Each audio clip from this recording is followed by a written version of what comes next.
ويطعمون الطعام على حبه مسكينا ويتيما وأسيرا إنما نطعمكم لوجه الله لا نريد منكم جزاء ولا شكورا إنا نخاف من ربنا يوما عبوسا قمطريرا فوقاهم الله شر ذلك اليوم ولقاهم نضرة وسرورا وجزاهم بما صبروا جنة وحريرا متكئين فيها على الأرائك لا يرون فيها شمسا ولا زمهريرا ودانية عليهم ظلالها وذللت قطوفها تذليلا ويطاف عليهم بآنية من فضة وأكواب كانت قوارير من فضة قدروها تقديرا ويسقون فيها كأسا كان مزاجها زنجبيلا عينا فيها تسمى سلسبيلا ويطوف عليهم ولدان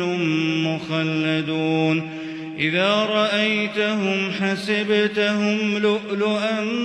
منثورا وإذا رأيت ثم رأيت نعيما وملكا كبيرا عاليهم ثياب سندس خضر واستبرق وحلوا أساور من فضة وسقاهم ربهم شرابا طهورا إن هذا كان لكم جزاء وكان سعيكم مشكورا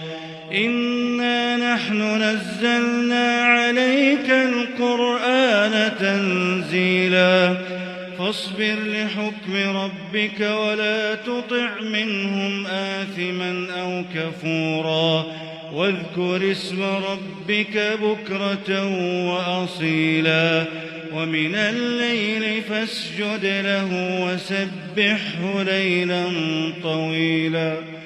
إن هؤلاء يحبون العاجلة ويذرون وراءهم